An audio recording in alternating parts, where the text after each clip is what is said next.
덕광의 사찰기행. 오늘은 지난 창덕궁 외전편과 내전편에 이어 왕들이 가장 사랑했던 창덕궁 후원에 대하여 알아보겠습니다. 창덕궁 후원은 1405년 태종 이방원이 창덕궁을 창건하고 1년 후인 1406년 후원 동쪽에 해원정을 짓고 북쪽에는 인소전을 지었습니다.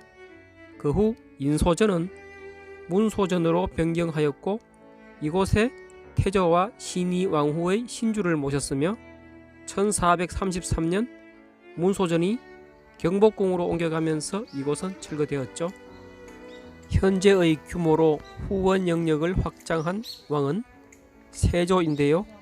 1462년 세조는 동쪽 민가 73가구, 북쪽 민가 58가구를 철거하여 후원의 경계가 성균관 인근까지 하였고 동쪽으로 담장을 쌓았으며 현재의 후원 영역은 약 9만 평으로 창덕궁 전체 면적의 약 60%를 차지합니다.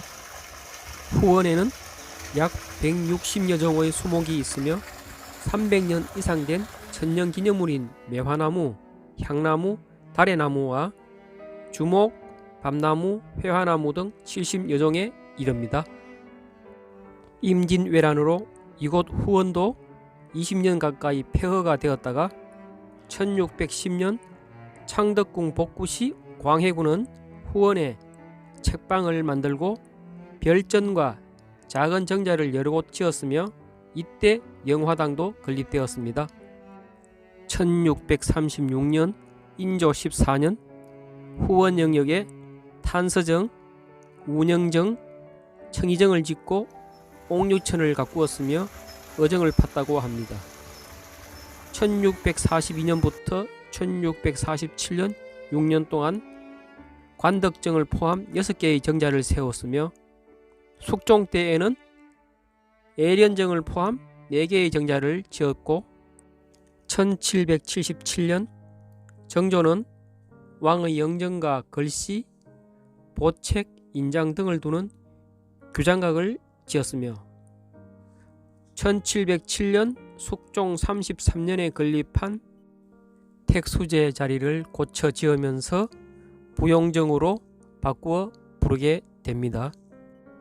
1827년 순조 27년에 의두합을 짓고 1828년에는 효명세자가 순조에게 존호례를 올리면서 의례를 치르는 장소로 영경당을 건립합니다. 후원이라는 이름은 후원, 북원, 검원, 상원이라고 불리어졌는데 현재 사용하고 있는 후원은 궁궐 뒤쪽에 있다 하여 후원이라 하였고 한동안 우리가 사용하던 비원은 구한말 창덕궁을 관리하던 관청 이름에서 유래되었으며 과거 일제강점기 때 궁궐을 일반에게 공개 시 창덕궁 후원의 명칭을 비원으로 부르게 되었는데 왕조실록의 가장 보편적인 명칭은 창덕궁 후원입니다. 후원에는 연못이 여러 개 있는데 부용정에 있는 부용지, 애련정에 있는 애련지, 관람정 앞에 반도지, 존덕정 앞에 반월지가 있습니다. 특히 부용지와 애련지에는 연꽃을 심고 물고기를 길렀으며 놀이배를 띄워 낚시를 하였다 합니다. 이제 후원으로 갑니다. 처음으로 만나는 곳이 부용지입니다. 자연의 아름다움을 감상하면서 천천히 걸어서 언덕을 내려오면 정면에 보이는 것이 부용지입니다. 후원을 대표하는 곳으로 꼭 가봐야 할 장소입니다. 부용지를 기준으로 동쪽에는 영화당이 있으며 남쪽에는 부용정이, 서쪽에는 사정기 비각이, 북쪽에는 주합로와 서향각이 있습니다. 부용지에는 부용이란 말처럼 연꽃이 심겨져 있었지만 현재는 늦가 을이라 모습을 찾을 수 없지만 주위의 아름다운 풍광이 연못 못지않은 자태를 보여주고 있습니다. 부용지 가운데에는 섬을 만들고 소나무가 심겨져 있는데요. 부용지의 네모난 연못과 둥근 섬 하나, 이는 하늘은 둥글고 땅은 네모나다는 한자성어로 천원지방의 사상을 표현한 것입니다. 옛날 동굴도에 보면 부용지에서 정조가 신하들과 낚시를 했다고 하며 잡은 물고기는 당연히 놓아주었겠죠. 부용지 동쪽에는 영화당입니다. 영화당 앞마당을 춘당대라 하였는데 원래 이름은 서총대라 불렀으며 군사훈련을 시범하거나 왕께서 그 지휘훈련을 열무하던 공간이었고, 또한 과거 시험 장소로서 왕이 직접 참관하였다 하며 춘향전에 나오는 이몽룡이 과거 시험을 치렀던 장소이기도 합니다. 부용지 남쪽에는 부용정이 있습니다. 부용정은 숙종 33년 1707년에 연못가에 택수제를 지었는데 그 자리에 정조 16년 1792년에 택수제를 고쳐 지으면서 부용정으로 바꾸어 부르게 됩니다. 부용은 연꽃을 뜻하며 현판은 1903년 창덕궁 후원 감독직을 맡았던 김가진의 글씨이며 정면 5칸, 측면 4칸, 배면 3칸의 아자형 건축으로서 원각사지 10층 석탑의 기단부가 아자 형태였죠. 부용정은 과거에 급제한 이들에게 주연을 베푸는 등 왕과 신하들의 휴식 공간이었습니다. 부용지 서쪽에는 사정기 비각이 있습니다. 부용지의 역사를 기록한 비로소 정면 1칸, 측면 1칸, 장방형 형태이며 세조 때 영순군, 오상군으로 하여금 우물을 찾게 하여 4개의 우물을 발견하였는데 각각 만이, 파려, 유리, 옥정이라 하였고 이 4우물을 넉사자, 우물정자를 써 사정이라 하였지요. 주합루를 가기 위해서는 어수문을 지나고 가파른 돌계단을 따라 올라가면 주합루를 마주하게 되는데요. 어수문은 물과 물고기의 의미로 수어지교에 나오는 고사성어로 임금과 신하를 뜻하며 물은 정조를 뜻하고, 이 어수문은 왕만이 지나갈 수 있는 문으로 신하들은 양쪽 작은 문을 통과하여야 합니다.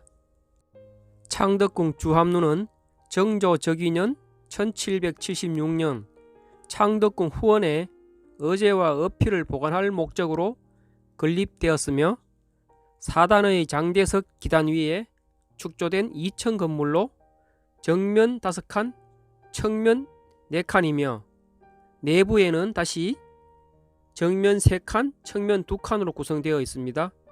잘 접하기 어려운 건축 양식인데 올라갈 수 없음이 아쉬움으로 남습니다. 주합루란 우주로 통하는 집이란 뜻으로 1층에는 왕실의 서고인 교장각이고 2층에는 주합루로 열람실입니다. 1776년 3월 경희궁에서 즉위한 정조는 즉시 창덕궁 후원에 규장각을 지을 것을 명하고 9월에 완공하였지요. 그리고 주변에 복모당, 열고관, 계유관, 서양각 등 부속 건물도 함께 신축하게 됩니다. 즉 왕립도서관을 지은 거죠. 그리하여 권력 기반이 약한 정조는 규장각을 자신의 권력과 정책을 뒷받침할 정치기구로 삼았고 학식과 덕망을 갖춘 젊고 유능한 인재를 양성, 자신의 정치 세력으로 키우게 되는데 대표적인 인물이 정약용, 박재과, 이덕무, 유덕공, 이가환 등이 있으며 또 한편 친위 부대인 장용령을 설치, 강화된 왕권을 기반으로 개혁 정치를 하게 되는데 규장각이 그 중심에 있었죠. 조선시대의 대표적 선군 정치로 세종과 정조로 세종에게는 집현전이 있었다면 정조에게는 규장각이 있었다 하겠습니다. 규장각 서쪽에는 서향각이 있습니다. 책의 섭기를 말리는 곳으로 서향각 안쪽에는 침잠건민, 앞쪽에는 침잠실로 적혀 있는데 정조 1년 일제강점기 때 이곳에서 침잠을 했다고 전하며 침잠례는 왕비가 아녀자들의 노고를 체험하고 양잠을 장려하기 위하여 내외 명부의 중요한 의식 행사였으며 후원에 여러 뽕나무가 있는데 애련정에서 존덕정으로 가는 길 우측에 수령 400년 이상 된 뽕나무가 있습니다. 이상으로 부용지와 부용지 주변의 정각에 대하여 알아보았습니다. 다음 방문할 곳은 의두합입니다. 의두합의 건물 이름은 기호헌인데요. 기호헌은 거침없이 호방한 마음을 기댄다는 뜻으로 효명세자는 규장각 뒤편에 작은 서재를 지어 자신의 독서 공간으로 삼았고 정조를 본받아 자신의 뜻을 펼치고자 했지만 애석하게도 대리청정 3년 만에 갑작스런 죽음을 맞이하지요. 의두합 북쪽에는 애련지와 애련정이 있습니다. 애련지로 들어가는 문, 불로문입니다. 불로는 넓지 않는다는 뜻이며 왕실의 안녕과 장수를 기원하는 것으로 경복궁역에도 똑같은 불로문이 있지요.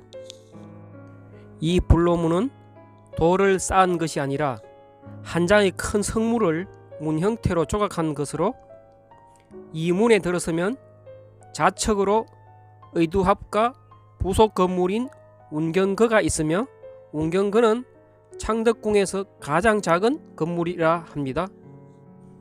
또 우측을 보면 아름다운 단풍과 더불어 애련지와 애련정이 나옵니다.